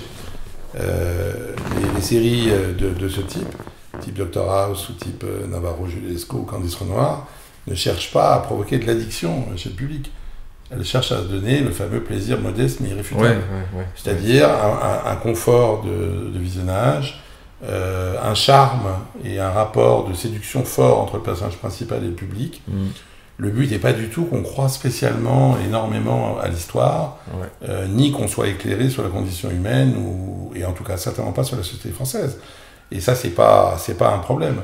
Mais ce que je vous dis, moi, c'est que si vous faites ça avec un corps de métier, parce que ça a été beaucoup fait avec les journalistes et les avocats, c'est-à-dire d'essayer de faire des séries où les journalistes ne font pas du tout ce que font les journalistes de la vie réelle, les avocats ne font pas du tout ce que font les avocats de la vie réelle. Ça, même pour un programme avec une ambition sociologique modeste, ça passe mal. Ça passera pas. Ça passe difficilement avec le public, parce qu'ils n'ont pas envie de voir ça. Sauf, bien sûr, si c'est complètement dans la farce. Oui. Un avocat extraterrestre, tout est une un question journaliste de... télépathe, là on se dit, on va profiter, là le plaisir l'emporte. On s'en fout que ça soit pas vrai, le plaisir l'emporte. Ouais, tout est une question de ton des fois. Il y a plein de choses qui peuvent passer, tout est une question de comment... Dans la comédie, mais il n'y en a pas beaucoup en France, voilà, mais dans la comédie, peut on va accepter des concepts plus loufoques. Cela dit, quand on prend Ali McBeal, pour prendre un exemple de série de la famille un peu de 10%, c'est plutôt 10% qui est un peu de la famille d'Ali McBeal, c'est-à-dire des séries pas du tout policières ou médicales, et où les enjeux, a priori, sont assez modestes, c'est pas du tout la vie, la mort, sauf au plan symbolique. Faut observer qu'Ali McBeal est extrêmement documenté et inscrit sur la réalité d'une extrême judiciarisation de la vie américaine. Tu sens que... Même en comédie, ce que je veux dire, c'est que même en comédie, chez les Américains, faut vraiment qu'on croie aux intrigues. Des petits sujets, c'est-à-dire les Américains, ils croient, comme moi-même d'ailleurs, ils préfèrent les vrais petits sujets aux faux grands sujets. Je vois. Les vrais petits problèmes aux faux grands problèmes. Alors il y a cette notion, comme tu disais, de règlement de compte, que l'auteur puise un petit peu en lui ce qu'il a envie de raconter un peu personnellement. Mais est-ce qu'il n'y a pas un danger, justement, est-ce que le sujet dont l'auteur veut développer soit trop proche ou qu'il n'y ait pas justement assez de distance entre lui et le... Oui, c'est un danger possible. Bon, honnêtement, quand on regarde la masse des propositions, le gros danger, c'est qu'il n'y ait pas d'investissement, il n'y a pas assez d'investissement charnel de l'auteur. C'est quand même plutôt ça le danger majeur. Celui qu'on rencontre le plus souvent. C'est de voir un projet, on se dit c'est intéressant, mais on n'arrive pas du tout à sentir à la lecture le lien charnel qui unit l'auteur à ses personnages. Bon. Après, c'est vrai qu'il y a quand même aussi un danger de l'excès inverse. C'est des sujets tellement traumatiques et personnellement très importants pour l'auteur qu'il y a une difficulté effectivement à prendre la distance nécessaire pour que ça soit suffisamment... ça dépend, suffisamment agréable, suffisamment dramatisé, suffisamment lisible pour qu'on rentre dedans. C'est un danger, un peu une espèce d'autisme, l'autisme du vécu, je dirais. Enfin, une forme d'autisme créatif, conséquence d'un vécu tellement douloureux, tellement encore intime. C'est vrai que ça peut arriver, mais ça passe quand même derrière le fait que beaucoup de projets, on ne sent pas l'incarnation. On sent maintenant, parce qu'il y a une montée générale du niveau scolaire, je dirais, de la dramaturgie. C'est-à-dire maintenant, les projets qui arrivent au Fonds d'innovation ou qui arrivent sur les bureaux des producteurs, très souvent, c'est correctement classé, ça a une dégaine de série, ce qui n'était pas le cas il y a 7-8 ans, où la majorité des projets qui arrivaient au Fonds d'innovation étaient, on va dire, en tout cas pas dans les clous, donc assez difficiles d'accès. Donc aujourd'hui, les projets sont plus normalisés en termes de présentation, de niveau de drama apparent, etc. Mais ce qui va être décisif, c'est l'incarnation quand même. En quoi je suis la bonne personne pour raconter ça. Ou parce que, c'est mon truc et j'arrive à le montrer dans la note d'intention, dans une des pages de la Bible, de la pré-Bible, puisque vous appelez ça comme ça. Ou je suis la bonne personne parce que j'ai vécu tel événement traumatique, j'ai été en tôle 4 ans après avoir tué quelqu'un dans un bar. Je veux faire une série sur la prison ou sur ce qui se passe à la sortie de la prison. C'est pas pour ça que la série se fera, mais ça monte le niveau dans le jeu de loi de vendre une série, c'est clair que vous avancez de plusieurs cases. Les hommes et les femmes, j'ai vraiment pensé à être transgenre pendant plusieurs années. Aujourd'hui, j'ai renoncé à ça, mais ça me travaille toujours. Et je fais une série, alors je ne sais pas si c'est sur la transsexualité ou autre chose, bon, c'est clair que c'est... Je sais de quoi je parle, un peu, quoi. Ouais, enfin, c'est surtout... Il y a le savoir, mais c'est la sensation, surtout. L'émotion qu'on peut imaginer que les personnages auront, que la série donnera. On va réussir il y a le savoir, mais le savoir, bon, c'est vraiment le charnel, quoi, l'émotion, en se rappelant quand même, comme un début de conclusion, que le mot-clé de la création de série, c'est la douleur. Le mot-clé de l'empathie, de ce qui va unir le public au personnage, c'est la douleur. C'est par la douleur qu'on arrive à faire que le public peut s'identifier et peut rentrer dans un monde plus ou moins facile d'accès. La douleur ressentie par les personnages principaux. Le lien charnel, il va exister parce que dans la Bible, on arrivera à sentir comment ces personnages principaux, c'est quoi la douleur qui les anime, quel est le problème de fond qu'ils ont. C'est quand même ça le mot-clé. Donc, et ça manque souvent. C'est-à-dire si je compare par exemple 2 séries sur les tueurs à gages, Dexter d'une part, enfin à gages, tueur, serial killer, Dexter d'un côté et la série Le Chasseur de l'autre côté qui était sur France 2, 6x52, faite plutôt par des gens qui connaissaient leur métier. Dexter, dès la première minute, il y a une voix off qui nous explique à quel point il souffre de ses pulsions meurtrières et comment il doit tout le temps consacrer toute son énergie pour essayer de tenir ce truc tout en assouvissant ses pulsions. Et dans Le Chasseur, on voyait un tueur qui tuait froidement, par exemple, une jeune femme en lui brisant la nuque parce que c'était ce qu'on lui avait demandé de faire.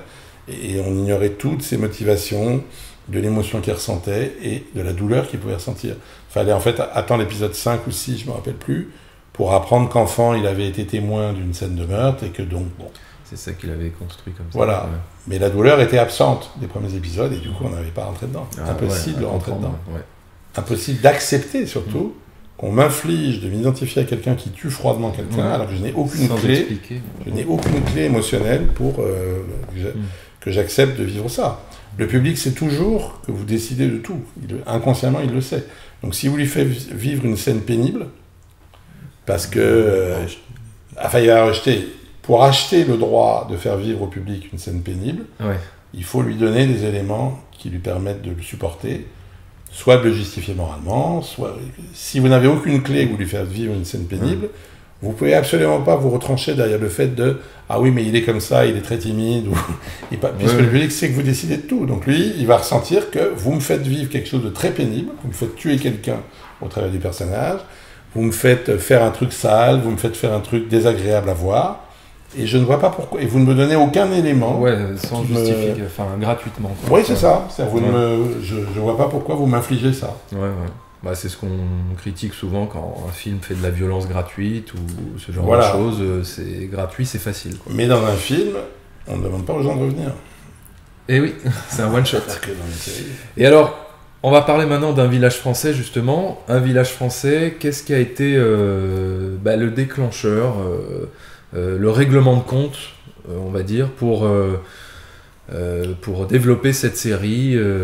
Comment est né ce projet ? Alors là, vraiment, Village français, j'ai pas beaucoup de règlement de compte à vendre, puisqu'il y avait un appel d'offres de France 3 pour des séries de 52, sans beaucoup plus de précision que ça, en 2004. Ouais. Et Emmanuel Dossé, producteur à l'époque, qui venait d'arriver comme producteur chez Tetra Media, après un passage chez Tel France, qui s'appelle aujourd'hui Newen. Emmanuel Dossé donc, m'a demandé si ça m'intéressait de répondre à cet appel d'offres en faisant une série qu'il appelait déjà lui Un village français et qui raconterait le destin et la destinée de différents personnages sous l'occupation, avec l'idée que ça devait être des Français moyens et parler justement... je ne pouvais pas faire ça, j'ai répondu non parce que j'avais trop de projets à ce moment-là. Et il m'a dit, mais est-ce que vous accepteriez ? Bon, je vais me débrouiller, a-t-il dit. Il a donc écrit, lui, le livret de la proposition à l'appel d'offres. Est-ce que vous voulez bien que je mette votre nom comme consultant ? Mais ça coûtait quand même pas grand-chose. Donc il a écrit ce projet, lui. Il sortait de la Fémis en production, il sait quand même écrire. Il a donc écrit ce projet avec juste marqué consultant, Frédéric Rivine. Le projet a été retenu parmi les 5 ou 6 que France 3 a retenu. Je ne sais pas du tout si la présence de mon nom y a contribué, j'en suis pas certain. Mais par contre, comme ils avaient le marché, là, ils m'ont reproposé. Est-ce que vous voulez être consultant, qu'est-ce que vous voulez faire? Et bon, moi, j'avais toujours voulu faire un truc sur l'occupation, donc j'ai investi le truc, j'ai créé les personnages, j'ai créé la série. Et alors, mais justement, qu'est-ce que tu y as trouvé, toi, comme règlement de compte, une fois que tu as intégré vraiment l'occupation, le et surtout une série longue sur l'occupation, c'est la possibilité de faire un portrait de la condition humaine au travers d'une situation très très particulière où tous les gestes de la vie quotidienne et les conflits ordinaires de la vie quotidienne ont une résonance dramatique naturelle, quoi. Quand la gueule de votre voisin vous revient pas ou que vous êtes le rival amoureux de quelqu'un, ça, vous pouvez lui casser la gueule ou j'en sais rien, lui envoyer des lettres anonymes ou expliquer à la femme que nous aimons tous les deux, enfin lui et moi, qu'il est un abruti. En 42, ça va pas avoir ni la même résonance, ni les mêmes conséquences, ni la même nature. Donc c'était vraiment une période idéale pour pouvoir faire une vision, disons, de la condition humaine, des conditions humaines. Et puis ça me permet aussi de parler du couple et des couples d'une façon détournée, puisque dans un village français, mais je ne m'en rendais pas compte au départ, c'est quand même beaucoup une série sur les couples et comment les couples fonctionnent, dysfonctionnent. Mais dans un contexte particulier. Dans un contexte particulier où leur rivalité, encore une fois, et leur dysfonctionnement de couple peut avoir des conséquences dramatiques. Dramatiques. Ouais. Donc j'ai tout de suite vu, pour moi c'était une chance extraordinaire. Et sur cette série, tu as été l'un des premiers à développer ce système d'atelier d'écriture. Alors l'atelier a été créé avec Michel Podroznik pour PJ en 1997. Ouais. C'est-à-dire, en 97, j'ai fait la première saison tout seul avec juste le mari de Michel, Jean-Dominique de la Rochefoucauld, comme sparring partner, mais qui écrivait pas, mais que je voyais très régulièrement pour parler de ce que je faisais, qui m'a beaucoup aidé. Et après l'épisode 12, après l'épisode 6 de la première saison qui avait cartonné, on a eu de la chance, on a décidé avec Michel qu'on voulait monter un atelier d'écriture parce que je savais que je ne resterais pas très longtemps sur PJ. Je considérais qu'au bout de 20-25 épisodes, j'aurais fait le tour de la petite délinquance et de ce qu'une série comme PJ pouvait... Moi, j'aurais fait le tour. Après, il y a quand même eu 140 épisodes derrière. Mais je considérais que j'aurais fait le tour. Du coup, il fallait créer un atelier. Et pour nourrir beaucoup d'histoires, beaucoup de rebondissements, et également pour penser à la suite, quand j'arrêterai, j'ai arrêté après l'épisode 24, de façon à ce que le nouveau ou la nouvelle, ça a été une femme, directrice d'écriture, et des auteurs déjà formés sur la série. Le truc, c'est qu'il n'y avait pas d'auteurs pouvant faire du 52 à l'époque. Ça n'existait pas, parce qu'il n'y avait pas de 52 du tout. Donc on a dû former nous-mêmes avec Michel. On a réuni une 60aine de personnes dans un amphithéâtre, je ne sais plus où. On a présenté ce que c'était que cette série en disant qu'on cherchait des auteurs qui avaient envie de faire ça. On leur a demandé de venir avec un truc qu'ils avaient écrit qui leur plaisait, nouvelle, scénario, n'importe quoi, et de dialoguer une thématique qu'on appelait boulanger-bruit, en 3-4 pages, de faire une séquence du vieux boulanger, le dernier à faire du bon pain, habitant en dessous de 4 bœufs qui faisaient de la musique trop fort, et de voir ce que ça donnait, quoi. D'ailleurs, on n'a pas pu donc la traiter dans PJ dans les 12 années suivantes.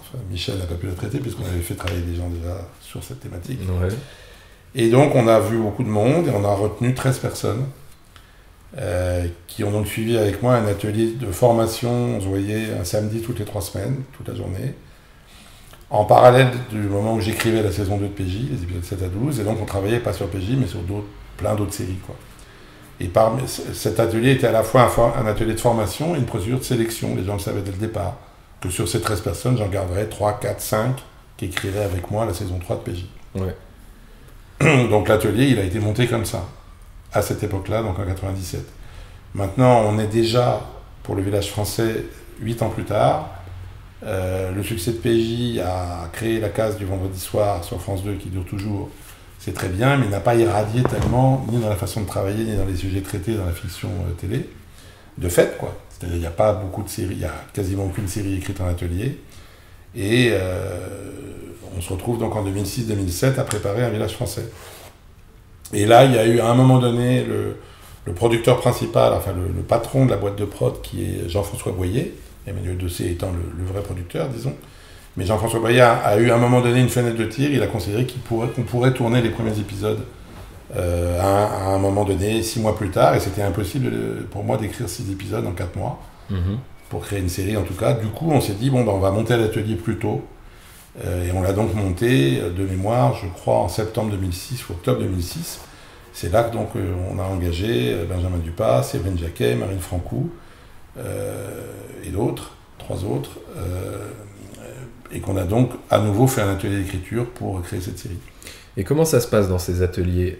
Est-ce que vous vous réunissez tous en même temps pour écrire les épisodes, ou alors est-ce qu'un scénariste est chargé de développer l'arche de tel personnage, ou comment c'est divisé par épisode ? Il faut déjà savoir qu'aussi bien aux États-Unis qu'en France, les créateurs de séries, les patrons de séries, les showrunners, les showrunners en France, on préfère le qualificatif de showrunner que j'ai pas encore déposé.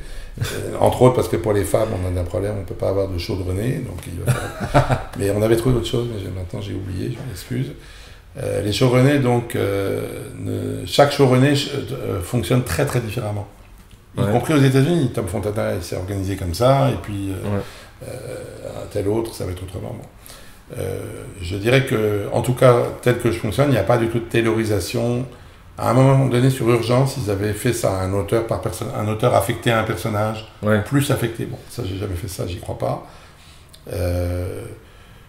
On fonctionne, disons, avec dans les premiers temps, c'est-à-dire, j'arrive au début des sessions d'atelier avec des hypothèses quand même déjà très très avancées de ce que doit être la dramaturgie et le contexte sociologique. Enfin bon, ça veut dire, ça commence en général par un briefing racontant aux auteurs, dans cette saison, voilà de quoi on veut parler réellement, quel est l'enjeu explicite, la création du maquis par exemple. Bon, ça c'est l'aspect historique, on va montrer comment se crée un maquis. Et puis il y a un enjeu implicite en général qui va être très important pour la forme. Dans le cas du maquis, c'était la représentation, c'est-à-dire comment, quand on n'a pas d'armes, la représentation d'un combat, le théâtre, le cinéma, toute forme de représentation du combat va avoir plus d'efficacité que le combat lui-même puisque nous n'avons pas d'armes. Donc la question de la représentation. Donc je blablate tout ça avec les auteurs et le blabla continue en leur disant, pour chaque personnage principal, à quoi je veux arriver en fin de saison. Je veux que Marie-Germain blablabla, je veux que Hortense, je veux que Daniel. Bon. C'est une hypothèse qui peut-être bougera. Car nous savons au départ, quand on commence les saisons, d'où partent les personnages, où ils en sont de leur vie, de leur situation, et on dit, a priori, l'hypothèse, c'est d'arriver à telle situation. Ça nous permet déjà tout de suite de voir si, en gros, l'arc dramatique va être suffisamment tendu. S'il se passe trop de choses, ça risque de casser, on va avoir des ellipses énormes, ce qui ne va pas empêcher Game of Thrones de faire le tour du monde. Mais c'est quand même une caractéristique de Game of Thrones, c'est trop de personnages, et des dramas trop longs, donc obligés de faire des raccourcis gigantesques. Merci, je suis pas fou.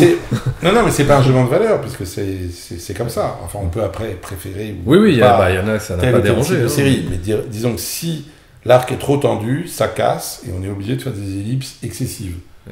Ou d'avoir des gens qui vont nous faire du blabla pendant 10 minutes pour nous expliquer ce qui s'est passé, pour qu'on comprenne pourquoi on en est là. Si l'accord n'est pas assez tendu, on tombe dans le syndrome, disons, Arte-Finlande, c'est-à-dire, ça va être très lent, il va y avoir comme on est obligé de ne pas aller trop vite, on a le problème inverse. Donc ça, c'est le truc de départ.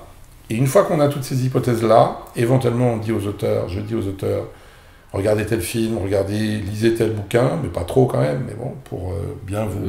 inspirer. Vous inspirer ou avoir des idées sur qu'est-ce que je cherche. Ensuite, on part pour l'atelier proprement dit, donc 2-3 fois par semaine en général, 3, 4, 5 heures, de blabla, où on n'écrit pas. Dans les ateliers dont je m'occupe, on n'écrit pas, on parle seulement.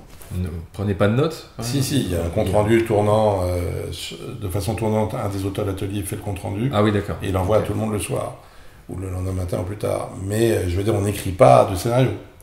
C'est blabla. On part sur la storyline. On met tout sur la table. On part sur la storyline, par exemple Daniel Larcher, Marcel et Hortense, et on est parti pour 2 heures, 3 heures sur qu'est-ce qui se passe, qu'est-ce qu'ils font. Des auteurs donnent des propositions, je donne mes propositions, et les auteurs, j'attends des auteurs, disons, du répondant, de la critique, puisque c'est beaucoup ça que j'attends. C'est plus, j'attends pas, des idées originales aussi évidemment, mais c'est surtout l'atelier d'écriture dans la phase délibération, c'est une chambre de vérification, de confrontation de la qualité des idées, quoi. Ouais. J'arrive avec telle idée et éventuellement ils me disent « Attends Fred, c'est troisième couple à 3, tu vois, t'en as pas marre, on ne pourrait pas faire ci ou ça. Et là, ça teste la force du désir que j'ai de telle situation. Bon, avec aussi des éléments rationnels. Ça fonctionne pas. La crédibilité, la cohérence. L'atelier est énormément une chambre d'amélioration de la construction, de validation des partis pris, et éventuellement, évidemment, de force de proposition. Heureusement, les auteurs proposent aussi des choses, mais c'est quand même surtout élaborer les détails d'une situation, pousser le plus loin possible toutes les hypothèses d'une situation, etc. Voir si ça tient. Voilà. Au bout de 2 ou 3 mois, au bout de 2 mois, enfin c'est variable, on a suffisamment de matériel pour écrire les arches, qu'en général j'écris. Il y a eu quelques fois où c'était pas le cas, mais en général j'écris les arches. On fait valider les arches par la chaîne. Et après, suivant les dispositifs, parce que c'est pas toujours pareil, une partie des auteurs font des séquenciers et je fais les autres séquenciers. Ah voilà, d'accord. Et vous écrivez faites des fils à fil, par exemple? Moi, c'est surtout un truc qu'on appelle dans notre jargon des résumés couleurs d'une page, une ligne, une séquence, quoi. Enfin, une séquence, une ligne, et donc on a en une page, puisqu'on a 30, 35 séquences, 40 séquences dans le village français, et même un peu moins à ce stade-là, parce qu'après ça se dédouble plus tard dans le scénario dialogué, donc on a plutôt 30 séquences, 28, 30 séquences. On a donc une photographie de toute la dramaturgie avec une couleur différente pour chaque storyline. En fait, ce qu'on faisait pas mal, c'est que les auteurs rendaient des séquenciers. Moi, j'écrivais une partie des séquenciers, des auteurs de l'atelier écrivaient d'autres séquenciers, d'autres épisodes, et après je faisais un résumé de leurs séquenciers en une page. Je leur demandais de faire ce résumé couleur, mais parfois ils rechignaient, ou alors ils n'arrivaient pas à le faire en une page, mais ouais, je voulais que ça soit en une page. Et après je faisais des modifications que sur ce résumé couleur, c'est-à-dire changer des éléments, inverser des séquences, modifier un peu le contenu. Et personnellement, je dialogue avec ce document, simplement. J'ai ce document, mais je suis nourri de toutes les réunions d'atelier, qui m'ont nourri énormément sur les personnages, les situations. Mais concrètement, je ne relis pas les comptes rendus des réunions. J'ai le résumé couleur d'une page à gauche de l'écran et à droite mon scénario.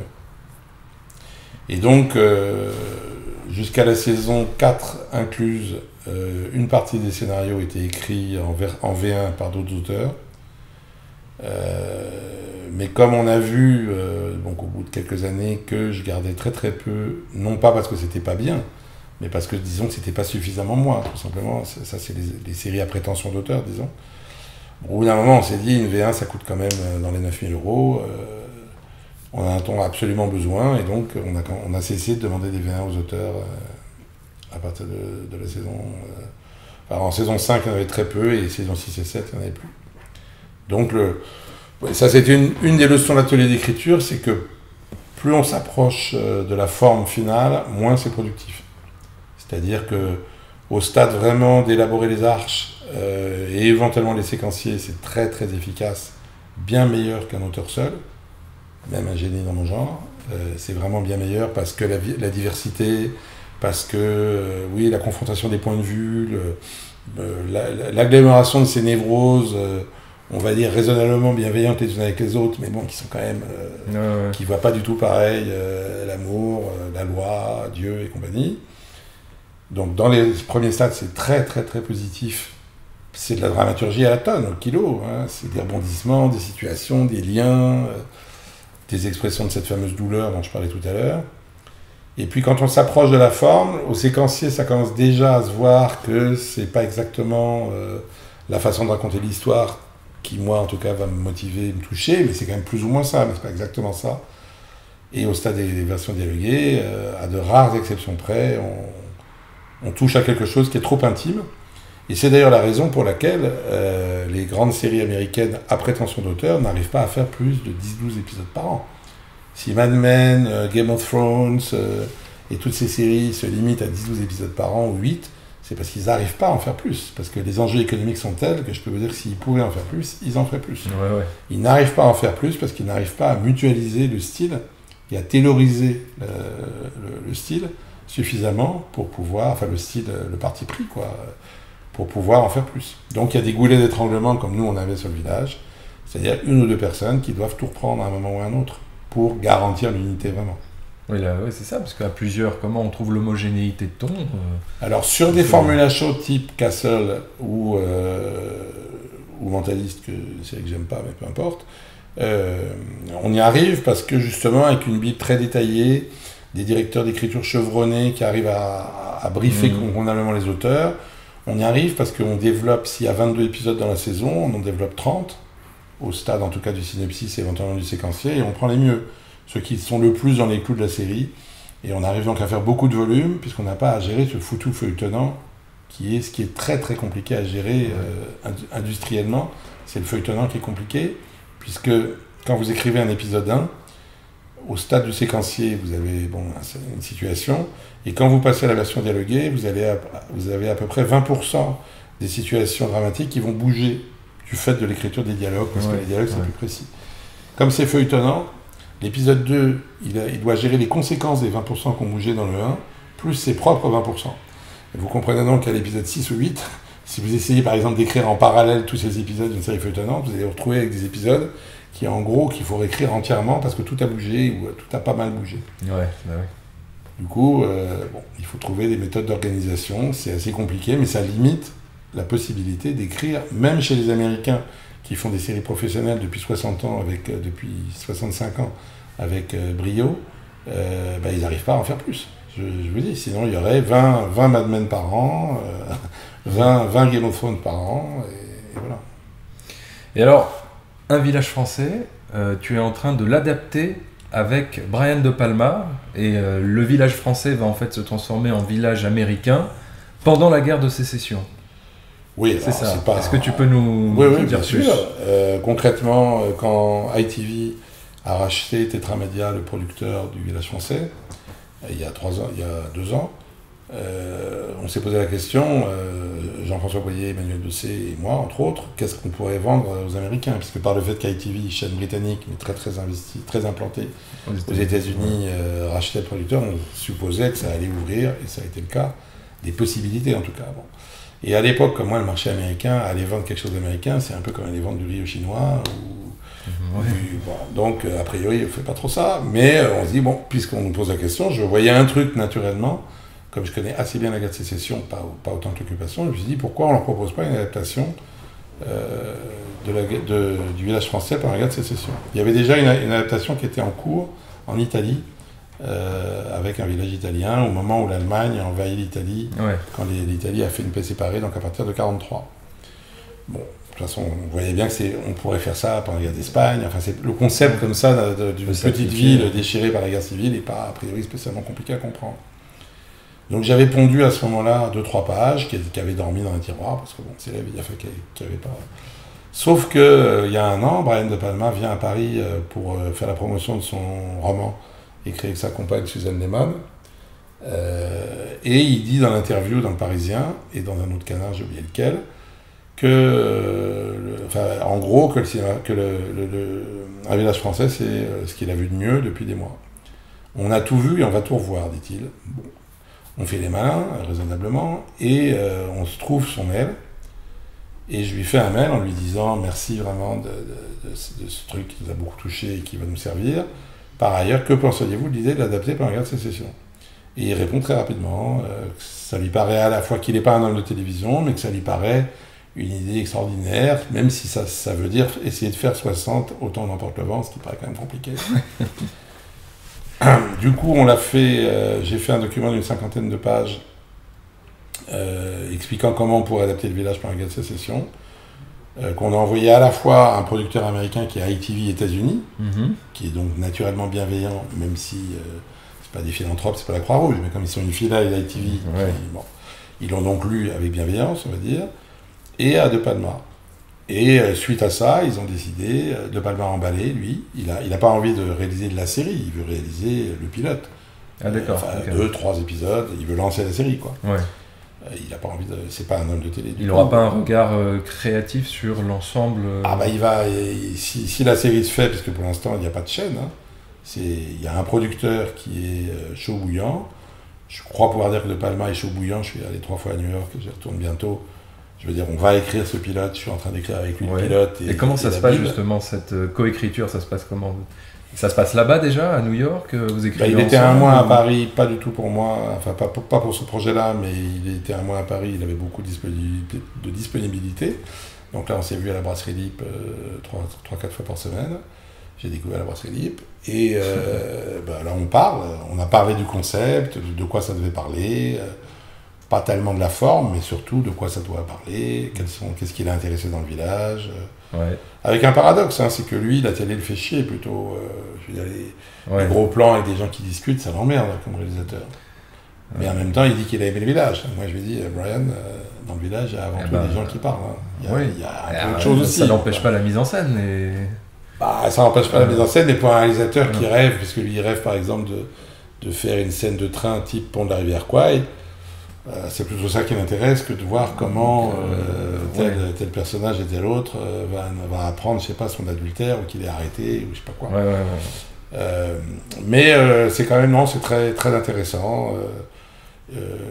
Il n'est pas spécialiste de la guerre de sécession, mais il connaît quand même, il est américain. Moi, je connais bien la guerre, mais je connais pas bien la politique américaine. L'histoire de la politique américaine, je connais ça quand même assez mal. Et du coup, de toute façon, je serais remplacé, si nous arrivons à vendre la série à une plateforme ou HBO, parce qu'il y a très peu de chance sur les networks, enfin on ne vise pas du tout les networks. Si on arrive à vendre la série, donc à partir de la Bible, que je suis en train de terminer, et du pilote, enfin de la Bible, de la pré-Bible, Service Document, exactement chez eux, qui est un truc précis, très encadré par la WGA, par le syndicat des scénaristes. Si on arrive donc à vendre la série, la priorité du producteur américain sera de trouver un showrunner américain, cette fois-ci, connu là-bas, ayant déjà créé des séries, pour prendre ce projet. Et j'aurai éventuellement un strapontin de consultant, peut-être, mais voilà. C'est déjà énorme. C'est déjà très bien d'être là-bas. Et donc une partie à Paris, et après, je suis donc allé à New York plusieurs fois. C'est le même principe, hein. On se voit, on mange, on parle. Alors là maintenant, je lui envoie, enfin la dernière fois, je lui envoyais tous les jours des textes, puisque j'ai commencé à écrire en anglais. Je ne savais pas si je pouvais, puisque je suis normalement pas tout à fait au niveau... je ne suis pas capable normalement d'écrire des dialogues américains. Mais après donc 3 mois intensifs où j'essaie de m'en mettre à niveau, concrètement, je lui envoie 10 pages et il met 1 heure à corriger mes erreurs, donc ça va. On peut fonctionner comme ça, quoi. À distance, ça se passe comme ça à distance. Non, j'étais à New York. D'accord. J'ai quand même pas mal malheureusement, je ne sais pas que sur cette série 1861 Newtown. Ah d'accord, ok. C'est le titre. C'est le nom de code. C'est le nom de code. La guerre de sécession, c'est vraiment un sujet formidable, très très chaud là-bas. Ça pourrait être une des raisons pour laquelle la série ne se ferait pas. C'est que la violence politique de faire une série où la question raciale est au centre, aux États-Unis, c'est compliqué. C'est pas impossible, mais c'est compliqué. Mais ça serait passionnant. Ça serait passionnant. Ah oui, donc le sujet est passionnant, il y a tout ce qu'il faut. Qu'est-ce qu'il y a eu récemment? Enfin, il y avait eu, il y a eu Lincoln de Spielberg, mais c'est pas vraiment sur la guerre c'est plus. Quand même. Si, c'est le sujet, mais c'est plus d'un côté, politique. C'est le côté grande politique, mais la série, cela dit, le film Lincoln dont tu parles, c'est de la propagande volontaire. Ça fait partie de ce que, si nous faisons la série, on dénoncera totalement le contenu politique du Lincoln de Spielberg. Parce que quand on voit Lincoln de Spielberg, on voit les gentils nordistes, en gros, menés par Lincoln, triompher en faisant passer le 13e amendement qui appelait l'esclavage, et en 1865, il se fait assassiner, certes, mais enfin, les nordistes, le Nord, ils ont tous les pouvoirs politiques, économiques, militaires, culturels, ils font ce qu'ils veulent. Or, il faut attendre 100 ans pour avoir les droits civiques aux États-Unis. C'est quand même un peu mystérieux. Comment se fait-il que, si ça avait été... comment expliquer tout ça? Et il y a des façons d'expliquer, ça s'explique assez bien, mais il faut raconter l'histoire autrement. Il faut vraiment... Il faut montrer à quel point est-ce que l'esclavage était un problème tout à fait philosophiquement central dans ce qui a présidé à la guerre de sécession, mais très concrètement complètement secondaire. C'est-à-dire que le clivage entre les combattants de la guerre de sécession, c'est pas du tout fait sur l'esclavage, puisque par exemple, la série, si elle se passe dans le Kentucky, qui est un des états frontières entre le Nord et le Sud, 95% des pro-Union du Kentucky sont esclavagistes. Non seulement ils sont esclavagistes, mais ils sont pro-Union parce qu'ils pensent que c'est le meilleur moyen, le seul, de sauver l'esclavage dans le Kentucky. Donc à partir du moment où la guerre s'est engagée sur ces bases-là, Oui, c'est un peu paradoxal. et où d'ailleurs Lincoln en 1861 dit haut et fort que jamais il touchera à l'esclavage dans les endroits où ça existe, il est assez normal qu'en 1865, la masse de ces gens qui ont soutenu Lincoln dans le but de maintenir l'esclavage dans leurs États, ait fait des difficultés pour appliquer concrètement les droits civiques et l'égalité entre les Blancs et les Noirs aux États-Unis. Et si on ne montre pas ça donc pendant la guerre, on ne comprend pas du tout ce qui s'est passé après. Comment se fait-il donc il a fallu attendre 100 ans, c'est long 100 ans. Woodrow Wilson, le grand président soi-disant humaniste, est présenté, et donc le droit des peuples à disposer d'eux-mêmes, l'artisan du traité de Versailles, est aussi l'artisan aux États-Unis de la ségrégation dans tous les services publics. C'est lui qui l'a organisé et mis en place. Donc comment expliquer un tel fonctionnement si on ne comprend pas que ceux qui ont soutenu l'Union au départ sont, pas partout bien sûr, il y avait des abolitionnistes minoritaires, mais ils existaient, mais que la masse de ceux qui ont soutenu effectivement l'Union dans le centre des États-Unis étaient en gros des esclavagistes. J'ai juste 2 dernières questions. Alors, outre cette adaptation d'un village français aux États-Unis, quels sont tes autres projets, tes futurs projets là, sur lesquels tu es Très rapidement, je suis prioritairement sur une série pour France 2 qui s'appelle Une belle histoire et qui passera, je suppose, au tout début de l'année 2020 sur France 2. C'est donc l'histoire de 3 couples, 3 couples d'amis dont les trois hommes étaient ensemble au collège. C'est une série lointainement inspirée d'une série anglaise des années 90 qui s'appelait Cold Feet, pieds froids. Donc il y a vraiment une série sur le couple, quoi.